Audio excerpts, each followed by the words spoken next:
Hello, everyone. This is Mike Wilkerson. I am the founder of Stormwall Advisors, the host of Stormwall.com, and the author of Why America Matters. Welcome back to my YouTube channel for Stormwall. My guest today is Scott Massey. And Scott, we're here today to talk about the recent Hamas attacks, Israel's reaction, where this is likely to go. But just a little bit of background. I mean, you started your military career as a combat officer for the U.S. Army. You've had 3 decades of experience in security and development. And I know personally that you've worked in some of the most challenging parts of the world, including in conflict zones in Nigeria, Yemen, East Africa. You've operated in both business and military contexts in sub-Saharan Africa, the Gulf states, Southeast Asia. And at different times in your life, you worked in software, military defense equipment, medical industries, and most recently, in the last several years, you've advised senior government and military leaders as an expert on security and development issues, specifically around escalation of force systems, counter piracy, and countering violent terrorism. And I note that you've recently returned to your military roots as you're currently serving on a 3-year active duty tour, again, as an Army officer with the South Carolina National Guard. I know you've spent time in this region. I know you're following what's going on now, the terrible events that have happened in Israel.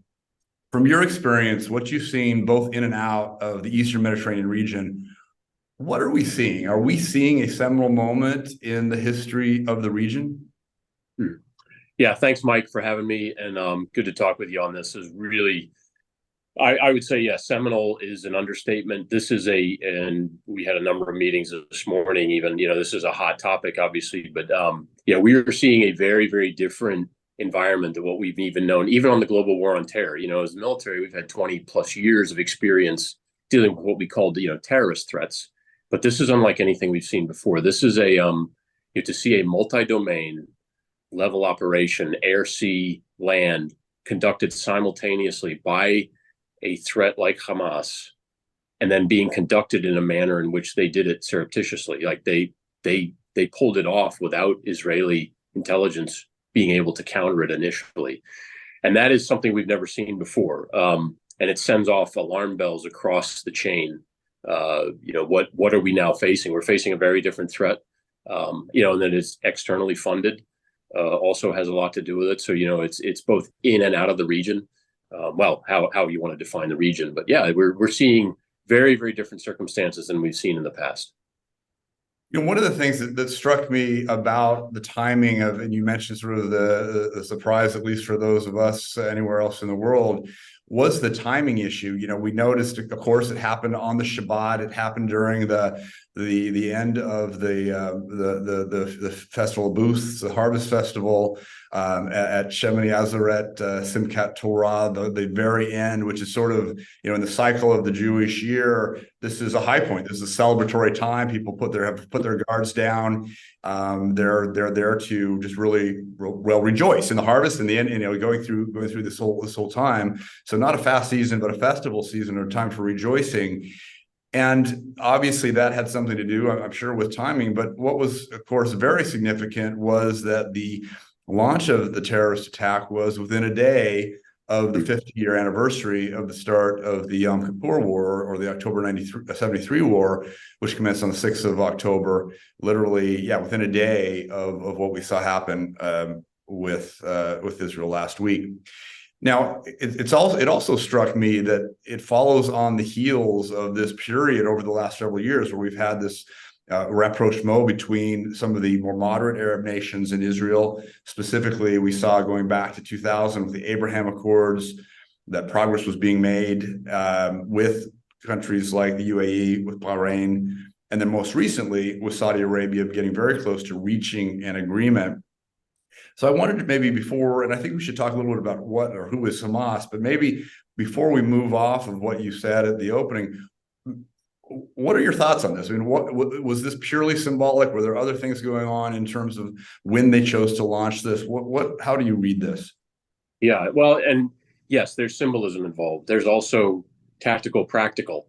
The Israeli nation buried their technology for many of the people. It was in a holy day like this, part of the Sabbath rite is you put down the social media, you put down the electronic communications, and we may dispute that in our culture. We, like, okay, how you still going to know an attack? Well, it did have an effect. There was a degradation of their alert posture because of the holiday, and the holy day. So that did have a play. Also, there is a lot of symbolism in when they attacked the 50th anniversary of the Yom Kippur War of 73. That was the last time also a surprise attack was launched. The irony of that cannot be overlooked. But then, as you go on to the other elements with, where do the Sunnis line up? Hamas is a Sunni-oriented Islamic belief set, but they're being funded by a Shia set. So we're seeing lines that we traditionally thought could be predictors. It's reducing the definitions, and the idea of the old Shia crescent coming across, and this idea of the Sunnis aligning against the Shia.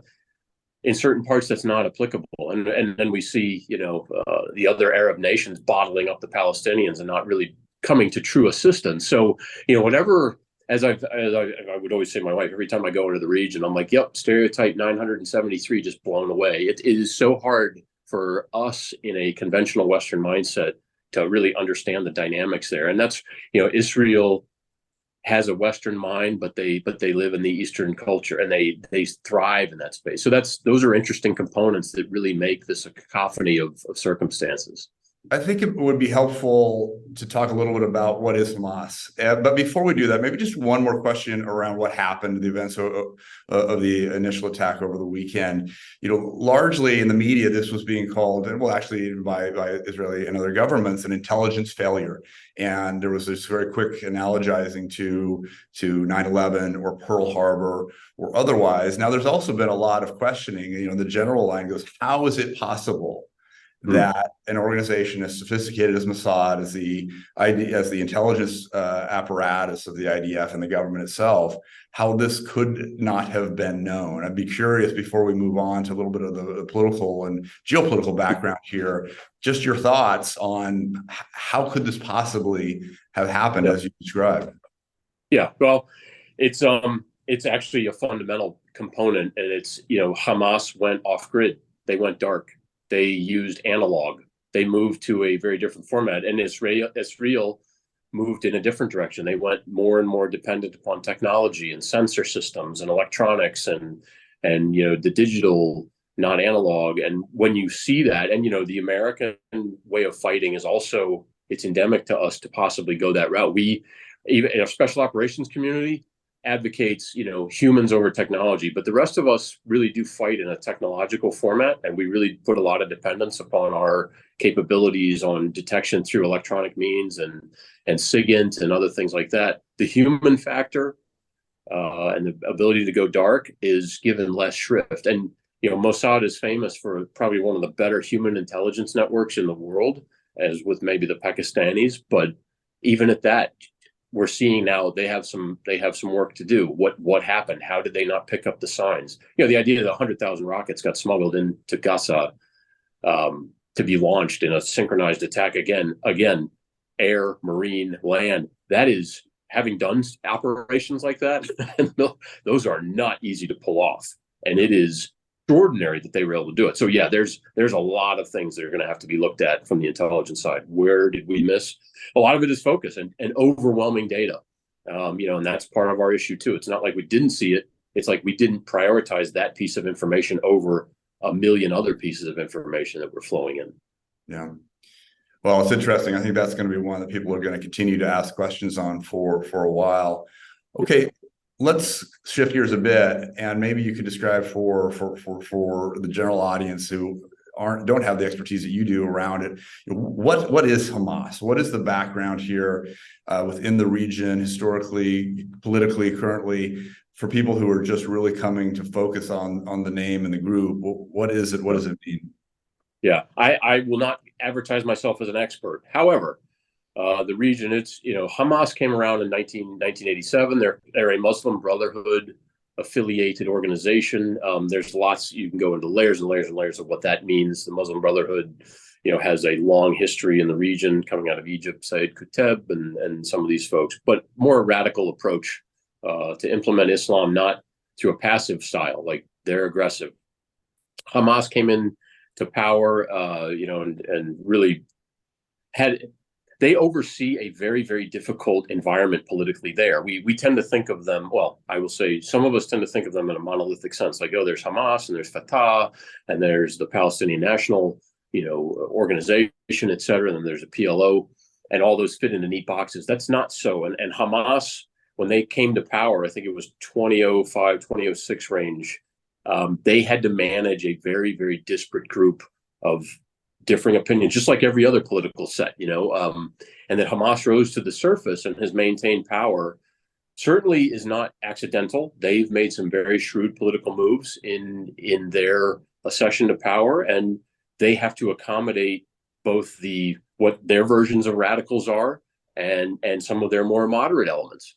And somehow they've navigated that for almost 2 decades now. And just for clarification, again, for those who are watching, to understand that, I understand that they were actually expelled from Syria by the Assad regime. They didn't really have backing there, but that the Iranians have been financing them, have been backing them for years and years and years. Mm-hmm. And maybe just to make the point, their role in Gaza has evolved into a more political one. In other words, they are in charge. They've got popular support within Gaza. Maybe you confirm if that's correct, in my understanding, and any color you want to throw around that. Yeah, I think there's a real misunderstanding in the West. We tend to think, oh God, who could support that? But yeah, everything we see, 70% of the population in Gaza, the Palestinians, support Hamas. And Abu Abbas and some of these folks have been, what's the famous statement? He's in his 18th year of a 4-year term. He continues to, and having operated in some of these conflict zones, that always becomes a question: is how do these organizations, like in Nigeria's Boko Haram, how do they function in a society that it seems like they're so militant and it causes grief to the society? Why does 2-3 million people put up with a small group like this? Well, because they have popular support. They do a lot of things to win the support of the people. Is it judicial systems that the other government can't bring? Do they represent the people in a way that obviously gains political advocacy and populism? Yes, absolutely. They're very, very shrewd at this. And so the idea that they don't maintain popular support at home is a fallacy. And I think we need to dispel that from our notion. Like, no, they have popular support in Palestine, and it's pretty deep rooted. And how about outside of Palestine? How about outside of Gaza? How are they perceived in the Arab world, the Muslim world at large? Yeah. Well, as you alluded to, they were booted out of Syria. They had their headquarters in Damascus and were kicked out. I can't remember exactly which year. They have really found no home or sympathies other than the general Palestinian cause. And it's kind of a fundraising scheme. And that's some of the tragedy of it. And it really became open in the Abraham Accords. When Palestine was taken out of the equation, all of a sudden, a number of Gulf states were willing to negotiate. Yeah, we're not going to deal with the Palestinians. They were very quick to push the Palestinian issue off to the side. It's as much a point of conflagration to the Gulf states and the other Arab countries as it is something to fundraise on and aid. They can't turn on their Muslim brother, but their Muslim brother is definitely a challenge to them, and it inhibits a lot of their own diplomacy making. So, the Abraham Accords are a clear sign that the Palestinian effort overall, I don't think, holds wide sympathy until it's pushed against something else, like, okay, well, there's this global sentiment against Israel or something, we've got to back the Palestinians. But they do it very reluctantly. And there's multiple points of evidence to validate that. Well, let's maybe move from there to try to understand motive. I think, in conflict, it's all diplomacy, negotiation. It's always important to try to move the chairs around the table, put yourself in the seat of the counterparties to understand what are they doing, why, what are their motivations, what does that imply about what they're likely to do next. And I think, of course, one of the big mistakes that we often make, whether in a military, diplomatic, business context, is to fail to do that, to fail to see, to imagine, to perceive what the other parties might be up to. What do you believe are Hamas's motive here? And by the way, I did know, I did observe, you wrote a pretty, sharp and stinging post about their actions as a military matter, as a tactical matter, in terms of just the devious and horrible nature of what they did, as not being according to the laws of war, any sort of concept of the way you would engage a military enemy, at least. Maybe comment on that, and then what you think they're really up to. Yeah, well, and it's, there's no easy way to say this, but they have a very different mindset. It is a shame honor society, so there's a different value system. We're very quick to think everybody's like, and having operated in that region a lot, I have very close friends among the Arab community, very close friends in the Israeli community, very close friends, Kurds, Persians, etc. There's a disparate group. And there are so many similarities. We're far more similar but there are points of differentiation. And so when you look at an attack like this, Hamas, the clear virtue is power and ability to project power. And they do that through fear and, this whole raping and pillaging and things. I mean, we've returned to a medieval type of approach, and it is meant for the shock and awe, where we'll claim a shock and awe by sending massive military strikes with indirect fire systems. They do it up front and personal, and they chose to do this. This is, they've been launching rockets for a long time, and the Israelis have learned to kind of accommodate that. We don't see that now. We see up close, personal raping, killing children, hostage taking, all the absolute dregs of, I as a professional soldier would never consider that a valid way of waging war. They do, and there's very clear reasons why. They really are trying to project a clear response. Yeah. Okay. Well, maybe while we're focused on this question, there's been a lot of discussion, a lot of speculation around Iran's role, their hand behind the scenes, whether financially, organizationally, logistically. Let's just pause on this for a second. Give me your perspective on what you think is Iran's role and their motives along the way. Yeah. Well, first and foremost, Iran is very fearful of the Abraham Accords. The region aligning along an Israeli-Sunni alliance is an existential threat to them.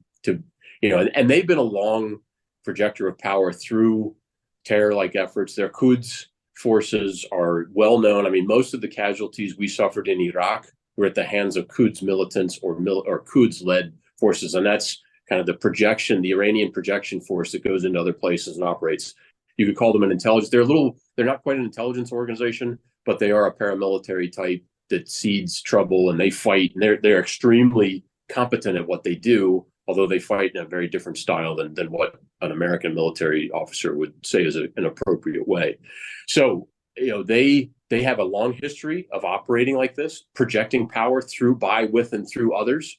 And this is really one of probably the biggest extrapolation of it. We saw it in Yemen with the Al-Houthis, and we're now, and they were defended. There were reasons for that. They wanted to control the straits there. Right. Now in this Palestinian projection, and a lot of it has to do with the successful conclusion of an Abraham Accord between Saudi and Israel. And if Saudi and Israel agree, well, we probably see the Omanis and many others fall into line, the Emiratis, etc. So they are clearly trying to upend that peace deal and move forward.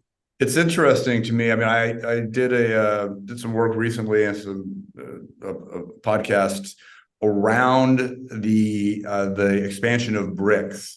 And one of the things that I commented on was it just seemed like very odd that both Saudi Arabia and Iran had agreed to come into BRICS under the same tent, so to speak.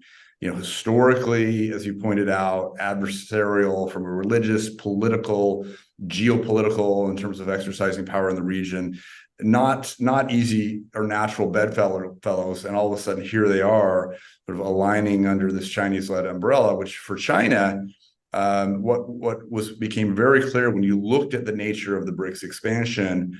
Yes, it's the sort of expanding a trade corridor. It is establishing an alternative to the U.S. dominated financial monetary system, trade system. All that's true. But one of the things that struck me was that for the original BRICS, for China in particular, they had a relatively modest supply or access to the global crude oil system. And the BRICS expansion, especially Saudi Arabia, Iran, and UAE, more than doubled the amount of global production capacity that is within what will now presumably become a most favored nation sort of trading arrangement. So I got it from China's perspective, trying to pull in both Saudi Arabia and Iran to this larger tent of alliance or affiliation, but I've still never quite worked out how it is that they can sit at the same table and get along. And I guess my question here would be, this obviously is going to increase tensions all around, make any kind of finalization of the agreement with Saudi Arabia and Israel much more difficult. But also, where do you think this leads in terms of the Saudi-Iranian relationship? Well, I mean, OPEC has long existed. There's been relations there. There's multiple points of overlap, and that's truly the international scene. It's not clean cut. I mean, there's so many things. We were working closely with Iran when we were in Afghanistan. We share intelligence and other things. So, all these mantras tend to fall apart under some practical conclusions. Saudi and Iran working with China through a unified vehicle. And I won't say Saudi and Iran will be unified in it, but I guarantee in their minds, if the Iranians have a seat at that table, the Saudis are not going to walk away from that table. They're like, we want a seat as well. And it's as much we want to keep our enemies close, just as much as it is, and your friends close, but your enemies closer kind of concept. And there is no trust, but they're certainly not going to turn their backs on them and let them have the field to themselves. There's no way. Yeah. Okay. Well, let's talk about where we are today. And I want to avoid, talking about what happened, let's say today, yesterday, last night, just because, over time, things will move on very, very quickly. So maybe if we could keep it more higher level, maybe talk about your view on what Israel is likely to do as next steps, what they've done so far. And I suppose a related question is, are they ready for what comes next? Maybe if you want to take those on kind of as a whole. Yeah, well, I think, there's obviously the initial response, and Israel has been shown again how competent they are. And we can decry intelligence failures, but intelligence is an extremely difficult business. It in business, in the business format, it's hard to make proper guesses, and you're always looking for more information.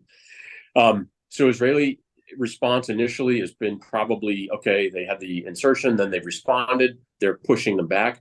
They're rocketing Hamas buildings, etc. Now the next phase, the ground phase, when that kicks in, there's lots of questions. And, they're a predominantly reserve force. And we saw with the invasion of Lebanon in the early 80s, this is a very different fight. And a reserve force going in for those that are listening, Gaza is the most densely populated strip of land on the planet. And to fight in those environments, in urban environments, I will tell you, that is extremely, extremely difficult, and it's a horrific environment. It's very upfront. It's very terrifying, and to bring a reserve force that's 400,000 Israelis showed up for the 300,000 called up. A lot of patriotism. They put aside all their differences that they've had for the last 6-7 years. They've come in. However, the ground offensive is going to test them in a very different way, and we saw in Lebanon in the 80s. That's a much harder fight. So those are the questions that we're asking. Are they ready for that? I would say no society built like ours is that has a humanitarian vein is ready for urban fighting. It is a horrific space, and it will take them some time, and I would say dull the senses or acclimate to that environment. It will take some time for that to happen, and it's going to be fits and spurts. And what the other side is diplomatically, how do they manage the obvious sentiments are going to change on them, because it's going to become horrific what is going to be witnessed, and it will be espoused how horrific the Israeli insertion into Gaza is, because there's no way it won't be. So will sentiment turn on Israel, and they'll forget that they were attacked? We already hear it in the rhetoric today. So is Israel ready for that fight? And it clearly looks from policy right now, the Netanyahu administration and other elements of the Israeli government, that they don't see restraint that they've normally held in the past. Restraint is off the table because they've been attacked in a way that's very, very different. Even the 73 war was a force on force military thing. This is totally, totally different. And it's personal, and it's civilian catastrophe. So their response is going to probably be horrific because it's a like response. I don't. Well, they won't rape and take hostages, but it's still going to be a bloody, bloody thing. And Israeli society and is it there for that? We'll have to see. Very, very challenging what lies ahead. One of the things I wanted to just get your view on is we saw Netanyahu form this, I suppose not exactly a coalition government, but a war council, inviting members of the opposition, trying to, they basically said, look, we're putting aside all of their business right now. Everything will be about the progress of the war, and inviting opposition leaders to have a role there. Any thoughts on that politically, what that is signaling, what he's trying to accomplish? Yeah, it's the obvious first sentiments coming out of a conflict like that. In 9/11, we were all Americans, right? We were all Americans. How long did that last? Not long enough. Right. And I think in Israel, they are probably more contentious right now coming into this than we were going into 9/11. So their ability for that coalition governments are known to be very, very fragile, and there'll be a few signs of pressure, and the seams of this thing will get worked. And, it's going to be very difficult for Netanyahu to hold this coalition together, I think. And you're going to see it's going to be very challenging for that coalition. But it's going to last for a little while. But the ground offensive is going to test their will on that as well. Yeah. So, Scott, I know I mentioned I didn't want to get too much into specifics around what's happening today, what happened yesterday, because time and circumstances will move us forward. But I wanted to mention a couple things to ask a question. So, one, we've seen there have been missile strikes and other attacks across borders from Lebanon, and then the Golan Heights in Syria. And then just today, news that Israel has bombed 2 airports in Syria at the same time that the Iranian foreign minister was on his way into Syria. Again, moving away from the specifics of those events, I mean, what is the probability here, likelihood of this turning into a multi-pronged or multi-front conflict beyond Hamas, beyond Gaza? Yeah, I think it already has, and we already see Hezbollah involved. There's incursions. And it's what are the extent of the incursions? Are they anything at the level of the Hamas? We think a couple thousand militants came over, terrorists. They're still working out the phraseology of what those guys are. We're probably not seeing the same level from Hezbollah out of Lebanon or what's coming across from Syria. We have seen the Jordanians offering support to the Israelis. Egypt's closed the border off. So, there's going to be limited but multi-front capabilities. What does that actually turn in? It's not tanks out of Syria and Egypt coming in. So it's a very different level of threat than what we've seen in 67 or 73 or even 49 and some of the other conflicts that they've dealt with, or the Suez crisis. So we're not seeing large military formations, and Hamas doesn't have that capability. So that would be a whole other escalation of force that I don't think we'll see a true military on military fight. This is going to be, militant paramilitary types against the IDF, and that doesn't mean that it's a diminished threat. It's a different threat, and it has different rules of engagement and different force projections. But I don't think there's any question it will be a multi-front fight. But the Israelis have been known to able to conduct that in a defensive posture. I think they're very, very capable in that regard. Right. Maybe going back to the earlier question I asked around motives on all sides, one of the things that occurred to me and that I've written about a bit is the question of whether one of the motives of Hamas, Iran, whomever, is to draw Israel into a trap, and into a trap specifically of overreaction, of failing to act with proportionality to, the horrible atrocities. So what is proportional in the context of what has happened?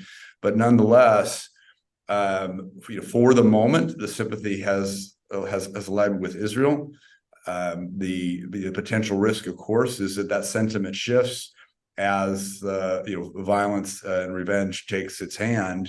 How do you think Israel can manage this, the issue of not further alienating, let's say, especially the more moderate Arab nations with which it's been trying to reestablish relationships?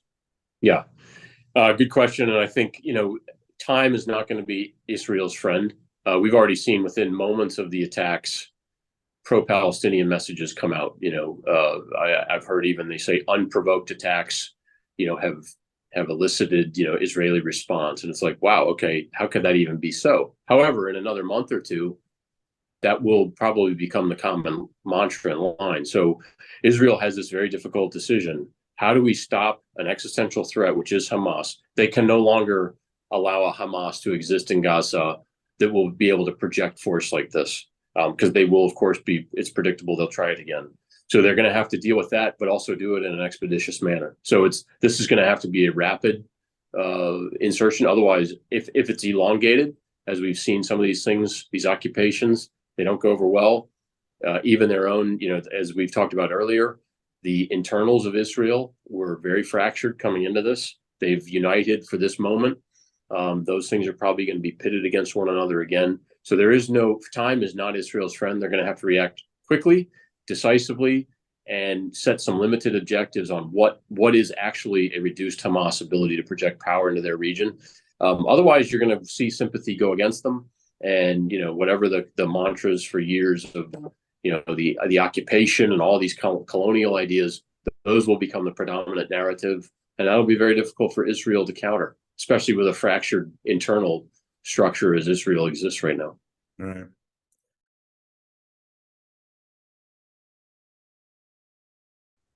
Will the Abraham Accords be disrupted? That's the largest question. I think it could go either way. You could see a doubling down, like we're gonna make this happen because we cannot sustain this kind of volatility in the region. We've had lots of years of volatility. We need some stability in the region. The Abraham Accords are probably a much better road to that. However, it could be perceived that the Abraham Accords are the causation of instability. But there is nothing to replace them. So, I think the projection would be a peace deal between Israel and Saudi Arabia and the Arab states is probably going to offer more stability than not. So you probably see a push to go with that. The Saudi regime seems definitely focused to go that direction, especially, and the other Arab countries, they're not supporting Hamas other than in rhetoric. What will Iran do in that circumstance? Well, they'll continue to do what they've been doing through the Quds projection of force and trying to cause chaos. Hamas today, who knows if they, get a resurgence of Al-Houthis. The Saudi Emiratis had a terrible time fighting the Al-Houthis in Yemen, and that was a pretty ugly fight. It's funny what we've gotten in the West to be this big focus, but the whole region has been under these same kind of pressures, just in different forms for a while. Do we think that that'll end anytime soon? No, probably not, because there is a shifting of alliance. There's a shifting of order in the region, and those are always messy circumstances.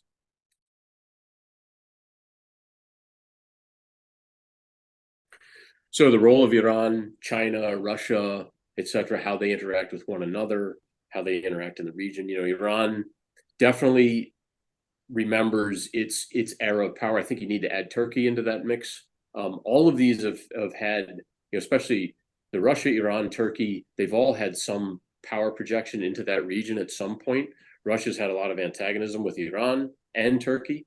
Now they seem to be in a quasi alliance, maybe, but some of that serves Russia's interest up in the Ukraine more, and the ability to get equipment where they can't get it otherwise, military equipment, that is.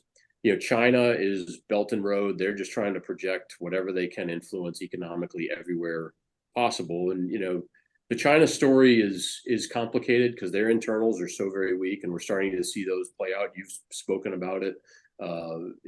China has a lot of internal issues. So every time in history they try to project power, their internals collapse and they turn back in internally again to fix that.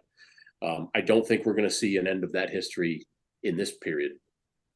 So what's the long-term plays with these? I think they're going to make the best of a bad situation. Russia and China have a demographic challenge they have to address now. Otherwise, they'll never address it. So they're going to put a lot of energy right now, and we'll see what they can get. Iran, Turkey are rising, in their demographics. They're still young populations. They want to project power. They want to be relevant.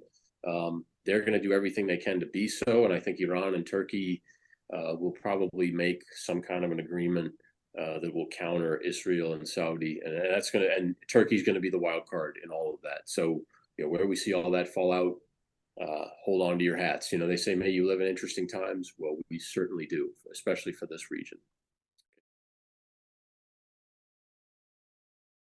Wrong here. I think it's too soon to tell what they're getting wrong. I think there is a propensity for them to try to tell the human side of the story as it fits a Western morality and a Western system of virtue. It's going to be very difficult when, especially, they're already having a struggle showing a Hamas. We've always been sympathetic in the mainstream media to the Palestinian cause, but now they've shown themselves to be, in many ways barbaric. How do we justify that? I think soon you'll see enough Israeli response to where they're going to feel satisfied that they can go back to their normal projecting, Israel is the hostile power controlling the poor Palestinian. Is that really what the story is? We don't know. A lot of what goes on in Palestine is because of Palestinian choices along who they have as governance, who funds them, all those kind of things. So I think that is the mainstream media is going to probably be able to revert back to their older mantra here very soon. So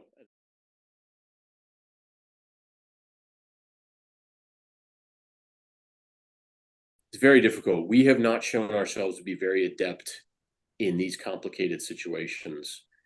We have in the military side, we have a definite belief that force and more force will win the day. If we just throw more, our arsenal at it, more ordnance, then we'll win. Well, that's not always the case. And we've certainly seen that 20 years in the global war on terror.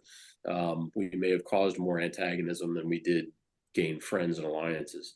So our ability to really be of use in this region, I think backing up the peace accords, using diplomatic means, hopefully keeping people in their place. Turkey, Iran, we have points of leverage. The Iranians, there is a nuclear deal they want. What I don't know is that's the right strategy to go about. We have to find points of leverage on Iran, Turkey, and there's going to be Israel. Israel's not going to show the restraint they've typically in the past. So we're going to have to find a balance with them. It's going to be a very, very diplomatically intensive space. Not sure as we have the diplomats in place that can carry off that kind of a message, but we're going to need to find them real fast because this is going to be a very, very complicated scenario. Otherwise, we will devolve into what you were alluding to, which is, this thing can get much uglier. What's the pessimistic optimist? It can always get worse. I think this could get a lot worse than it is. So it's going to challenge our diplomacy greatly, and we're going to have a lot of parts to play in that.